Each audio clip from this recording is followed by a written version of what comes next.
Welcome to the Tonight Show with Karthik TR. The guest for the evening is Paul Holmes. Paul Holmes has been in the film industry for over 2 decades now.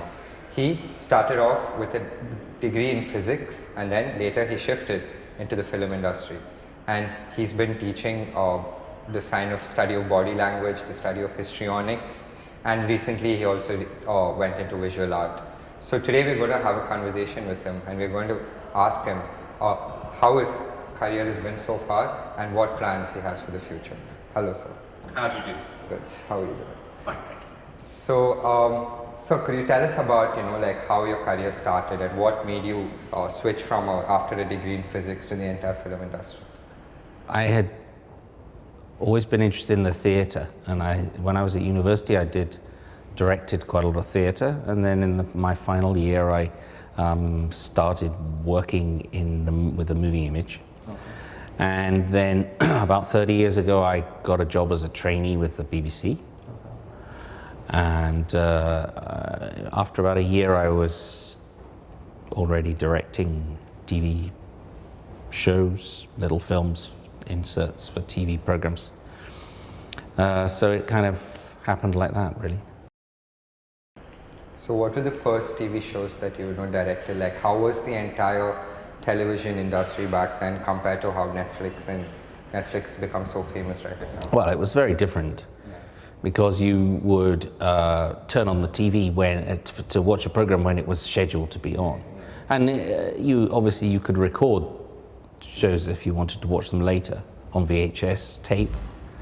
And also, well, in the UK there were far fewer channels. In those days there was only 4 channels, and there had been some development in satellite television by then. So there was, on top of the 4 channels, there were satellite stations as well, but not terribly many. Okay. So could you tell us about, usually filmmakers these days, they go into documentary filmmaking, but you took another approach and you went into histrionics. You wanted to study body gestures, body movements, and how that affects the entire filmmaking process. So could you talk to us about why though? Okay, well, yeah, I mean, I was a professional director for about 16 years in the TV and made short films as well, and then I got an academic job teaching at my university in Edinburgh. And I'd always been interested in video art as a fine art medium. But when I was a freelance director, I never really had the time to do that.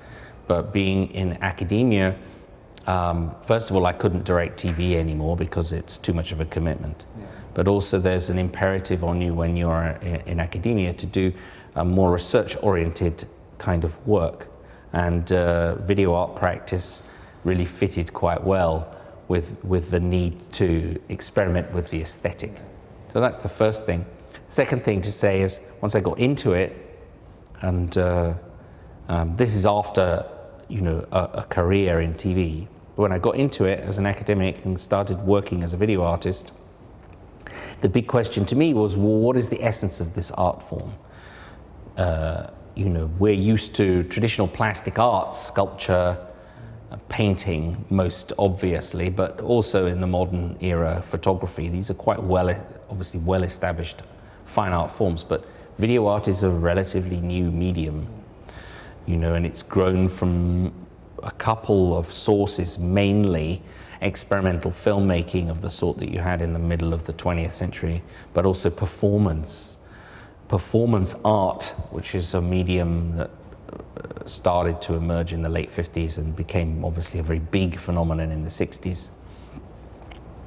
And part of the point about performance art in the debate about what is performance art is that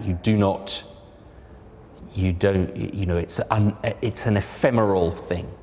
It's not something you go to an art gallery 20 years later and look at. But what people were doing was documenting these performances, filming them, most especially filming them. And so now we are able, in fact, to see an Yves Klein performance now in a gallery because it was filmed. And video art as a medium, one of the origins of it is in the documenting of performance art and fine-tuning that so that it becomes in itself an artifact rather than simply a recording of something. So a new medium emerges from that. That particular kind of video art, because there's other sorts, other origins, because it's such a young thing, there's no rules, but that's the particular kind that appealed to me, because I felt that I was searching for what is the essence of this medium. But, you know, it's like, what's it about? What's video art about? You know, what are we doing when we make a video art piece? Why don't we take a photograph?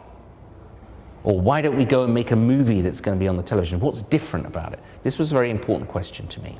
So this is getting round to your question about why am I interested in gesture? But do you think, like, when you grew up, you know, when you were studying, like, there wasn't that much exposure, like what you're offering to your students right now? So do you think, let me finish answering your first question. Yeah. So where does this interest in gesture come from for me? Well, when I was searching what is the essence of this medium, it seemed to me that what video art can do that no other art form can do is capture motion in a particular way. Obviously, you can look at a still photograph that captures motion in a way at a moment. But what a photograph can't show you is the change that happens over time. And video can do that because it's time-based. I thought it was very interesting. I thought, well, what is it capturing a change over time? It's capturing action, and that action, the action that's interesting and appropriate for me, is human action. And that doesn't, you know, mean a fight or running necessarily or something. It's about gesture and the power of that gesture and how it captures and communicates emotion, mood, ideas. So often it's in the face, but it can be any part of a person. And my practice moved on in lots of ways. I also make audio works, and again, they are an expression of gesture, of the human gesture, more often than not. So that's where that interest in what you call histrionics came from. But I've heard an interesting fact about you, that you like to use your own face to, you know, like teach and, you know, like to spread the entire, this entire concept of histrionics. So what's the reason that you use your own face and not like?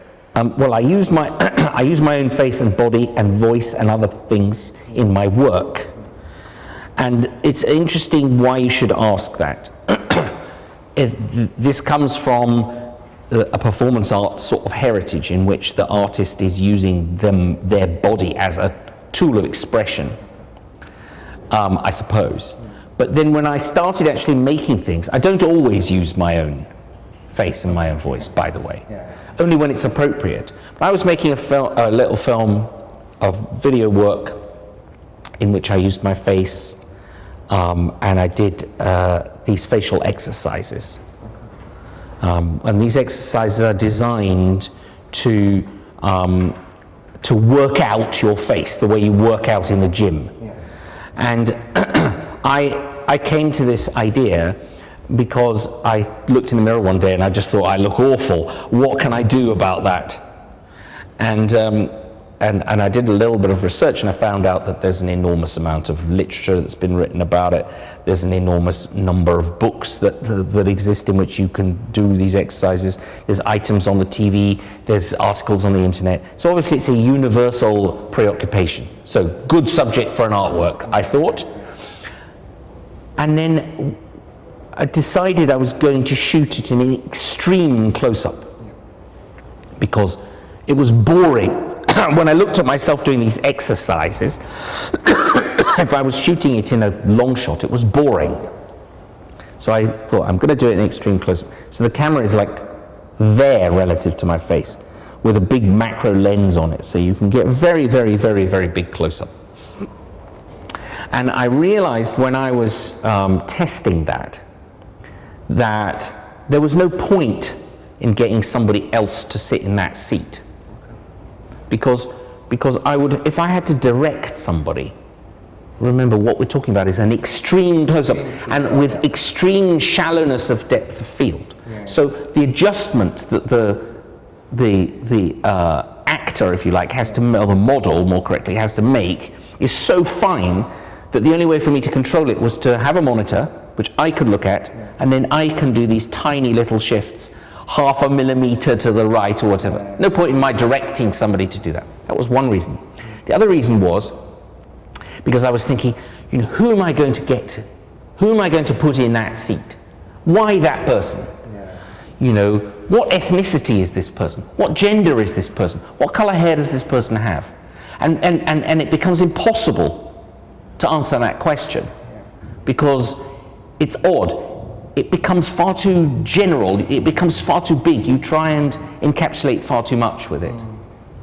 And what I realized was, actually, it should be me because this is my preoccupation.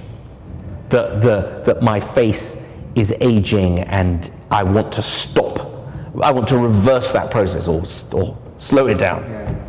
So that's why I used myself in that particular case. And that was a very definite decision. At other times, it's become so normal for me to do it, I almost don't think about it.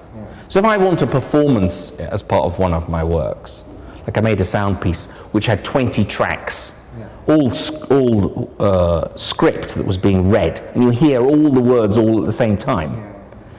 And you know, it seemed there was never any question that I was going to get. Well, there was actually. I thought about it because it was American words, and I thought, should it be an American accent? Should I get an American actor friend or something to do it?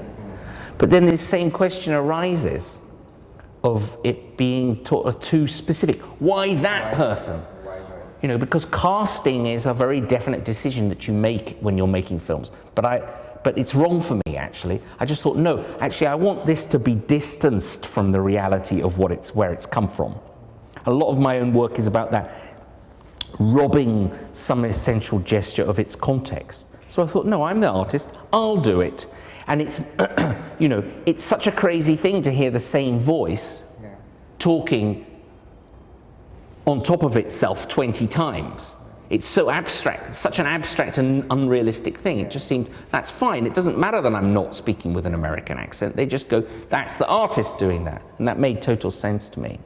So what's the thing that shifted you into teaching? Like, what was the inspiration behind, like, why did you decide that, you know, like, you wanted to teach the students, like, rather than, you know, sticking to a career of filmmaking? Because you mentioned to me earlier that, you know, if you hadn't gone into teaching, maybe you could have made more films and, you know, put yourself... Yes, I mean, you know, but this happens in people's careers. They have little career changes. I'd always been interested in the more cerebral side of what I was doing.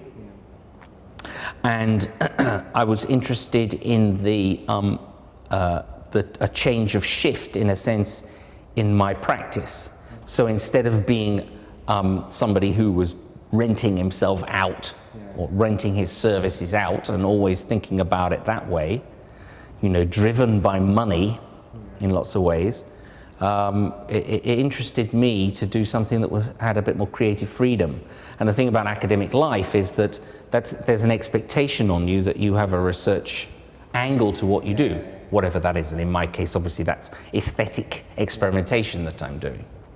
Like, you know, like in University of Edinburgh itself, or in your entire career, what's the proudest moment that you've ever felt? Like, you've done quite a lot of work, you've written quite a lot of, you know, books, and you've written, like, yeah, but so what is the proudest, like, what's the one work that, you know, you got a lot of praise for? Well, first of all, my university is Edinburgh Napier University. And I wouldn't say that there's one particular thing that, I think that's kind of sort of a sad question to answer. Because if you think that this is the moment where I got it all right, the best, then everything after that is sort of a letdown or a failure to some degree. You know, what I've tried to do with my practice is develop it. So not stand still, although there is a defining thread to what I do, you know, which is this discovery of that the essence of what I want to do is performative, is nevertheless artifactual, that is about what the human body must do, can do, and and will do in order to communicate something to an audience. But were there any challenges though in this when when you were learning about this? Did you have like adequate material to actually study about the entire histrionics and everything? I studied the history of performance art and video art more than I studied specifically about what you call histrionics. I have a friend who wrote a very erudite essay in an artist book that I did called Outside the Box, and she talks about facial gesture and its history as a cultural form, or its history in terms of how it has been treated by artists and critics over the centuries, and that's a very interesting essay. And I learned a great deal from it after having already made the work that it was about, and that's often the way with practitioners and critics. So we'll be taking a quick 1-minute break, and after we'll be right back and continue the conversation with Paul Holmes. Thank you. Happy birthday to you. Looking nice. Thank you. Wow, beautiful. Thank you. बच्चों ने दिया? What are you saying? It's so nice. Mom, हाँ?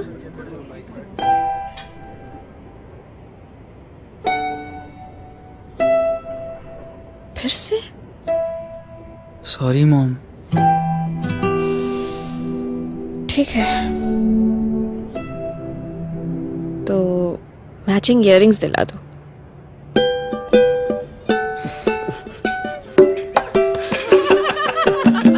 छोटे छोटे वो बहाने क्यों पड़े हमें बनाने, झूठी मूठी बातों में हम सच क्यों लगे छुपाने।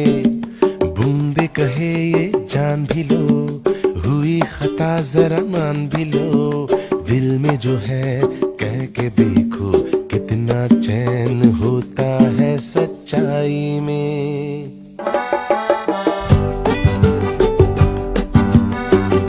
कहीं ये जान भी लो, हुई खता जरा मान भी लो, दिल में जो है कह के देखो कितना चैन होता है सच्चाई में।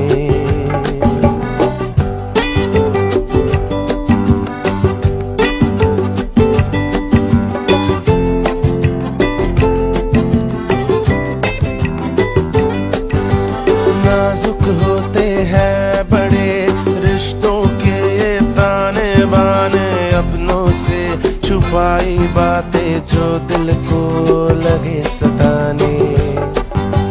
जुबां के आगे जो कभी आंखें लगे शर्माने, जो कहा था क्यों कहा सवाल लगे मंडराने। ढूंढे कहे ये जान भी लो, हुई खता जरा मान भी लो, दिल में जो है कह के देखो कितना चैन होता है सच्चाई में।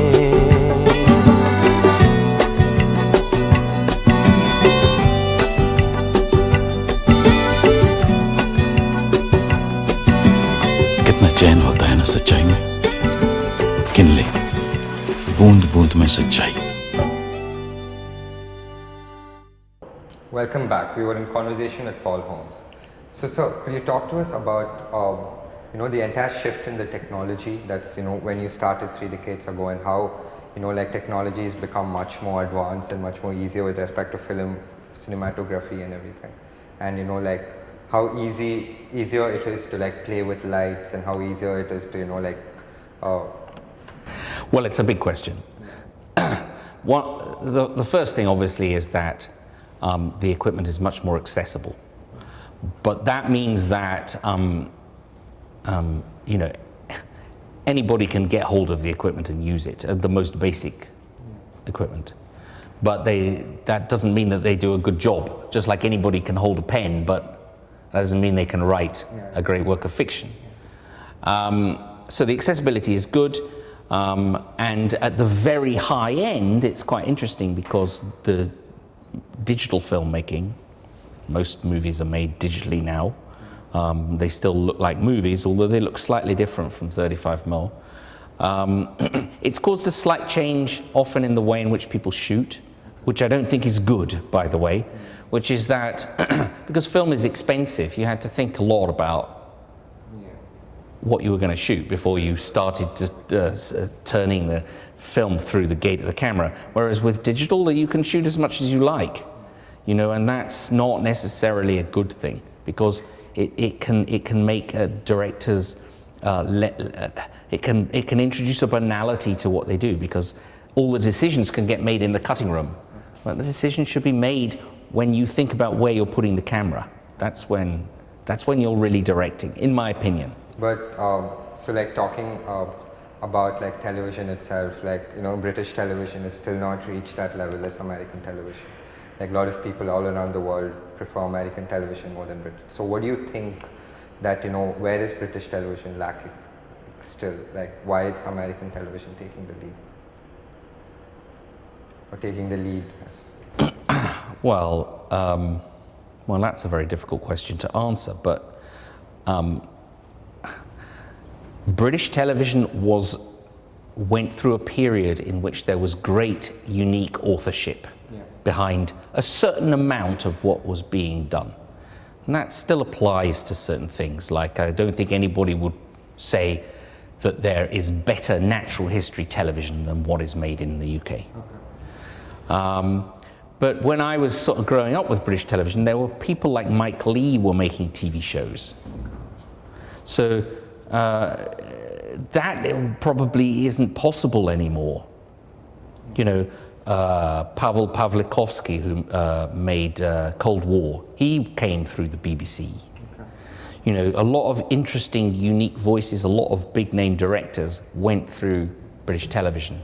And that's different now, because British television has become more kind of mainstream-oriented, more formulaic. So it was what happened that meant that people said British television is the best in the world. That was a little bit of a blip, really, and it was to do with the kind of nature of the very authored nature of a certain amount of what was being done.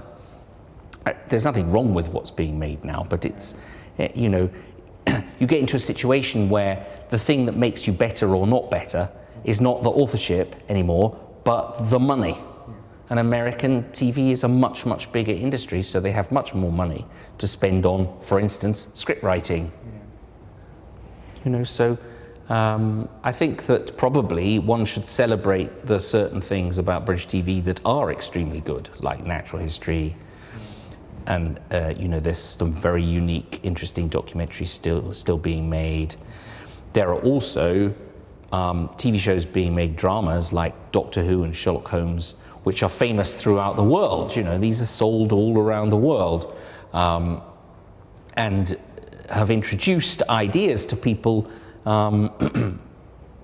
globally that actually was not the case before these big, high-end, expensive dramas were being co-produced and sold all over the world. So I don't think one should be negative about British TV, but the American TV, like Hollywood itself, is a globally hegemonic form, and you know, it's hard to compete at the same level as that.